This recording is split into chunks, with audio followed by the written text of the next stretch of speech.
The peoples of the Pact Worlds expand ever further into the vast to find new people and search for their long-lost history. The gap holds many secrets for all peoples of the galaxy, an unexplained period of time where no memories or evidence of what occurred exists on any found world or system. All any being in the known galaxy remembers is the god Triune and his ascension into godhood. As the gap ended and the modern age began, Triune gifted to the peoples of the galaxy space flight through the drift, a pocket of extra-dimensional space that granted spacefarers the ability to cross vast distances in a fraction of the time that their traditional technology would allow.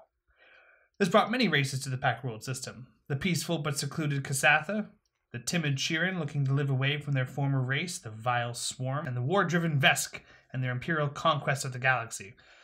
After centuries of fighting in the modern age, the Veskarium and the Pact Worlds were brought together in peace as the Swarm, previous rulers of the Shirin, before a virus granted them freedom from the Swarm's hive mind, attacked both systems, and they fought together for mutual survival. Now all eyes are on the stars. Spacefarers and adventurers move ever further into the vast, searching for knowledge and glory. One such system on the edge of what's known, the Autumn System, one of 4 primary star systems that ignite the 4 seasons nebulas with its 4 large colored stars. The Autumn Star glows a deep orange over its only habitable planet, Polymen. A desert world that promised glory and historical significance upon its discovery 5 years ago now stands as a disappointment and monument to one of the largest cons in recent memory. That's our introduction into our particular campaign of Starfinder. So, for those people listening, welcome to Session 0 of the Twisted Gears production of our Starfinder campaign. Yeah! Woohoo! The peasants rejoiced. Joy! I'm Zach Barrett. I'll be the game master for our Starfinder campaign. Obviously, if you are not aware, Starfinder is not just the name of the overall universe that we're using, it's also the name of the game system, which I'll go over in very, very brief terms in a little bit here, but I'd like to go around first as I'm going to detail the world a little bit, how much of Paizo's basic Starfinder universe we're using, and how much is completely fabricated, which is a good chunk of it. And then we're going to go around to all of our players around the table. First things first, how much of Paizo's Starfinder universe are we using? Pretty much all of it. Anything that has to do before the year of 317, as per the start date of the core books, and as the intro scroll determined, is all the stuff that we're using. It was just a really good way to, nice good base to start everybody's character creation at. However, pretty much anything that happens from this point onwards, we're not taking into account any current day stuff in the books. From this point onwards, the players are going to forge their own path. The narrative is going to be completely driven by all the people that come around the table, and with as little impact from the current goings on of the Paizo Starfinder universe as possible. And that's just because, there's no way I'll be able to read absolutely everything as it comes out to keep up to date with character names. So if we ever go to Absalom Station, which is a location in our version of Starfinder, and there are certain character names that people that are dedicated Starfinder fans don't recognize, or I used a different name in place of a title that you were aware of another character, trust me, that's intentional. It's for my own sanity and for the players at the table. With that, we'll come back to the game system afterwards, but I'm going to go around the table really quickly, and starting with Derek over here, if you'd be so kind, tell us a little bit about your character, please. Hello, my name is Derek. Hey! I'm playing a little rat man. He's the rat man! It's a race of mouse people, rat people, known as Yosoki. Yeah.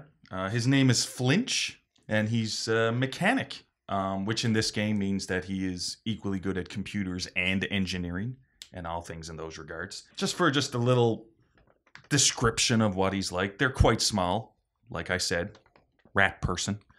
He's around, yeah, but larger than like your average rat. Yeah, well, he's 3'6". Yeah, he's not like, you know, the witches of Eastwick or whatever. So he's around 3'6", 35 pounds, really small, really cute. He has fur color. He's mostly brown all over. Greenish eyes, which is a bit weird, but he has greenish eyes. And he has this white streak down the center of his head that sort of looks like a mini mohawk. Nice. Awesome. Okay. Nice. When it comes to Yosoki, most of them are quite social creatures. Flinch is not. He is not really at home in a really good social environment. He always says the wrong thing. He always takes things the wrong way. Oh, no. There's always a lot of miscommunication, which makes it interesting because his best friend is a goblin. So they have some interesting rows all the time. But because, unlike a normal Yosoki, he finds it quite hard to make friends, when he does have a friend, he will do anything for that person. That's all important. He will defend them with his life. He will do whatever he has to do. Being a mechanic means he's really good at taking things apart, putting them back together, working on all things technological completely. So that's Flinch. And moving on down the line to Elizabeth's the next person up on our list. Hi, I'm Elizabeth, and I'm playing Laurel Connecticut, ship jumper. She is a Vesk. Her name gets shortened to Laurel. And so as a Vesk, she is basically a huge warlike lizard. She's a mercenary. She hits hard, she hits fast. She will shoot first and ask questions later. But that'd be fun. She will ask the questions. She's fairly personable. She likes one of the reasons that she likes being a mercenary is she likes traveling around and meeting people in strange places and sharing a beer with anybody who comes by. Yeah, if she can find cool people to hang out with, go on adventures with, and get some treasure, get some, fight for the glory and the adventure of it, and maybe go down in one of those stories that gets told around the campfire one day. So literally, physically, and socially, the complete opposite of Filch. Yep. Flinch. Flinch, yes. I'm going to swap You're confusing them with another mouse. It's true, actually. It's a good game, though. All right, so from that, we're going to move across the table from Laurel over to Janessa and Janessa's character. Janessa, hello, everyone, is playing an awesome goblin pilot. So / perhaps a little bit of a sneaky operative in there. His name is Grack. And he is, if for any of you out there who are familiar with the Pathfinder version of Goblin, he is 100% probably looks like what you are imagining right now. Literally. He's pretty small in stature, beautiful greenish weird hue to his skin, and a big pointy smile. He is a fan of all things food. Food propels him forward more often than not. He's also a fan of letting other people shoot at things while he stands by hiding behind something or is off doing something else. Maybe digging through a trash pile here or there and finding himself some parts he can duct tape together. He loves to duct tape things together. You guys are, so far, these three are going to get along wonderfully. And strangely enough, he does also have a small-sized best friend. Might be a Yosoki that becomes familiar to some people. They definitely do have their differences, but Grek is also, in some ways, not your typical goblin. He's not interested in hanging out with other goblins. He doesn't like sharing his food with them. They're not very good folks to share food with. So he's more than willing to share it with the Yosoki and fly his junk pile around the galaxy. Nice. Yeah. So you'll be hearing him giggle probably. A lot. The Yosoki already has a name for you. I'm so excited. Okay. With that, we'll move on down the line to Lindsay. Hi, I'm Lindsay Delansky, and I am playing a Shirin. So basically, if anybody's seen District 9, those aliens, those bug-like prawns, aliens. Yeah. Prawns. I'm a bug. I am a mystic, spacefarer, which basically means I can do magic, and I like looking at other planets. Because I hated the one I came from. I'm trying to think. Y'all will find out more about that eventually. Eventually. Maybe. I look more like a traveling shaman, since that's kind of what I do. I go around and help and heal people. I am male, so that's going to be a new for me. That's gonna be interesting. Yeah, I've got a secretive past which eventually might come out. So do we all. Yeah. All of our pasts are sketchy. Sorry, guys. You are not special. No better You don't description. exactly go into the middle of absolutely nowhere in space if you have a good life. An I RPG suppose. I'm not character running with from anything. with a secret past. I mean, that never happens. Yeah. Never. An RPG character that has some shady things that's happened to them. No. Never. Why are you in a story then? Grek's the most upstanding citizen you've ever met in your life. I doubt Yeah. that. Actually, amongst all the four of us, probably. Oh no. Your past is just goblin things. Yeah. Yeah, it's true. It's not It's really true. a secret. He's a really great goblin who doesn't like to hang out with other goblins. Yeah. I And never that's knew in I his would own do. words. So that sounds like most goblins, really. Yeah. To explain just a little bit of the basics of Starfinder so that the audience kind of understands, you the listener, get a grasp of what exactly we're talking about when we start using random terminology throughout the game. The Starfinder system is a D20 system. So what that means is primarily all the players will be using a 20-sided die, and every single time they make a combat check or a skill check or pretty much any check that is requested of them without being specified will make use of a 20-sided die. One of the differences between this game and what most people would be familiar with with the likes of Pathfinder and Dungeons and Dragons or other D20 systems is, and stuff for you guys to know as well, whilst a natural 20 is great and all, and it still constitutes as a critical in a lot of ways, in Starfinder it does not mean automatic success. Starfinder is very much a power fantasy game. Your numbers will rise astronomically compared to its fantasy counterpart Pathfinder. Every few levels, instead of gaining 1 or 2 attribute point or characteristic points, you're going to be gaining 2 to 4 depending on where you put them. Like your characters will grow ridiculously fast. The weapons, comparatively speaking, are also powered appropriately.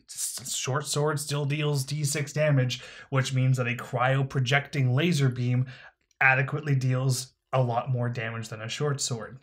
So the numbers are huge. The damage will also be justifiably large.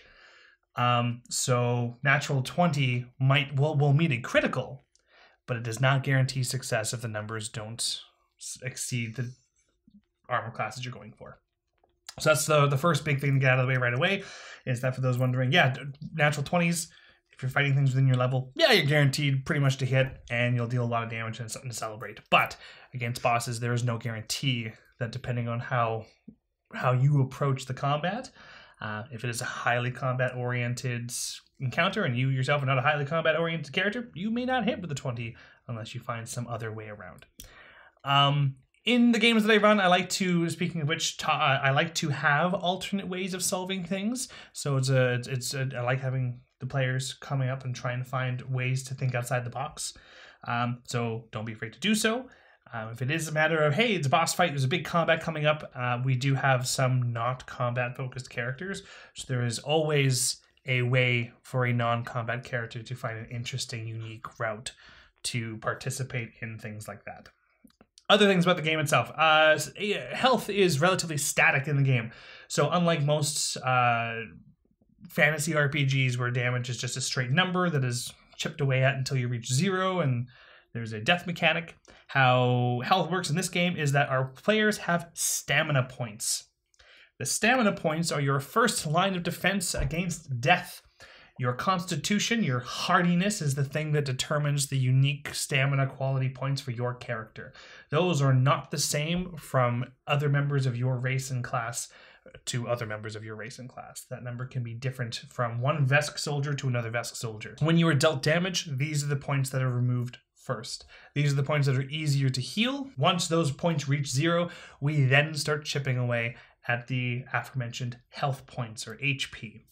Health points are static across characters of similar classes and species. So a Yosoki mechanic in one place versus a Yosoki mechanic over here, they're both the same level, will have the same health. It's standard. Those are harder to heal up during and after a fight. Now, once your health reaches 0, Then we start dealing with the third and final point-based system in the game known as resolve points. This is a type of ability-based currency that players can use to activate very powerful abilities, more so when they get into the higher levels, not so much here at our early game. And the main feature that they have from this point and even up until our epic level times later on in the campaign is that once you reach 0 health points, you are incapacitated. You are not instantly dead, you are unconscious. Every single turn that you are at 0 and have been unstable and have not been dealt medical attention, you will lose 1 resolve point. If at any point you were supposed to lose a resolve point, either due to being hit while you're down or it's your turn and your turn ends and you haven't been stabilized and there are no resolve points to lose, you will die. I'm going to be pretty, because the death mechanic is so simple and not as vague in a lot of other games, we're going to stick to that. If your resolve points drop to 0 and you're supposed to lose resolve points, then your character is unfortunately dead. Now, Starfinder is a space fantasy style game. So, at some point you will be able to find resurrection technologies and magics and capabilities, but they're rare, they're hard to find, and especially when we're at such a young game. So take that into account when you try to come up with solutions to problems. This is a space fantasy system. So magic is a thing, technology is a thing, space exploration is a thing. Skill points, similar to Pathfinder. We do have space combat. We're not going to get into the rules of space combat in this session, and there are a number of rules that we're also not mentioning right now as well. The majority of rules will kind of give a TLDR, if you will, of said rules as they become applicable throughout the campaign as we go. Just laying out the basic ground rules now for our players at the table who just needed a refresher course, but also for you, the listener, for when you hear certain standard terminologies being used and thrown around the table, such as stamina points, health points, resolve points, skill checks, and any other variants of checks. Do you guys have any questions for me real quick before we move on? Anything else you would like to share or know about our Starfinder universe at large? It is nice to know how death works. I'm glad that was the premier rules point.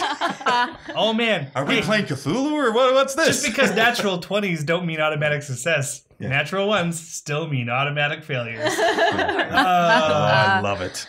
Oh man, welcome to real life. This is a fantasy games. What is this? I'm just over here admiring Grek's ability scores. They're pretty He's a fairly talented. If you look at it, like, I have a negative modifier on my charisma, pointy smile or no pointy smile, apparently, which I don't understand. But I mean, but his dexterity, I have a +4 modifier. So I'm like, you don't like me, so I'm gonna, thinking outside the box might be hard for him because he's usually gonna be hiding inside the box. That's fair. So if people want, him outside the box, they're probably gonna have to remove him, most likely. That's my box. But I mean, he's only he's a teeny tiny dude, so taking him out of a box probably wouldn't be too hard. I'm just waiting for the moment where the Yosoki and the goblin get a trench coat. We stand on each other's shoulders and pretend to be a large person. Oh, yeah. It's going to happen. It's going to happen. You guys are going to be the one who drive me to find my happiness in teas and coloring. Probably, yeah. That my character really appreciates. Enjoy all the fling shit. I don't recommend getting, coloring lessons from Greg because he'll probably just be eating the crayons. I was going to say, you'd be eating my crayons. So, you brought up a good point there, Lindsay. You said your character's obsessed with coloring and tea. Why is that? Well, in your introduction, as you said, that I am a species that, due to a disease or something of that stamina, separated from, what was the species called again? There's an infectious species called the Swarm that has traveled the galaxy for millennia upon a millennia. They've just harvested worlds. They just go conquer, devour everything. And a subsection virus took a small portion of the hive, and they all broke from the hive mind and gained sentience. Ergo, your race. Basically, I am now an individual. I'm not part of a mass. So I like making my own decisions because I have the freedom of making my own decisions. So therefore, my freedoms and happiness relies on I can color whatever the heck I want in whatever color I want, and I can drink as much tea as I want and whatever flavors I want to. That is basically my happiness right there. That's superb and adorable. Greg too. He doesn't have to share his food with goblins anymore. Well, the coloring, he's like, yeah, you can color whatever you want. If I'm you gonna be eat over my here. tea leaves, I will like hurt you. I can't promise that if you leave them out, they won't be eaten. But I can promise he won't do it purposely, knowing that they are your tea leaves. Wow, that's important. Actually, speaking, you brought up, Derek, there's something about some Yosoki people. To my understanding as well, Yosokis have like a little mouse language that they keep to themselves, more or less. Oh, yes. Yeah. Yes, we do. It's sort of like, if you're familiar with D&D, it's sort of like thieves' cant. Yeah, but exclusively to mice. to mice. We don't really teach it to other people because, well, you other people, you just don't have the manual dexterity to do the finger motions or stuff like that. Like I said, my character has a problem with communication.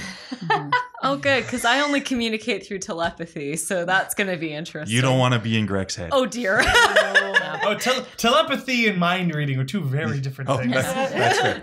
It's not going to stop Greg from trying. No, and when Flinch starts going with his little mouse hand talk stuff, like I just throw donuts at him until he's done. You know, are you done? Are you done? But you could just eat the donuts. Where did you get one donuts? for me, one for you? Oh, man. I got them out of the garbage. Now here's our first mission. They're Where not did the donuts. goblin get donuts? All right, I'm not throwing the donuts. campaign out the window. I want to know where these good donuts came from. Y'all ready, kids? All right, no, man. All right. So I guess with that brings our very short and sweet session 0 to a close. Again, anything else that we need to inform you, the viewer, we'll find out and we'll notify you as the show progresses. So thank you for listening to our session 0, and please go ahead and click on episode 1 and enjoy.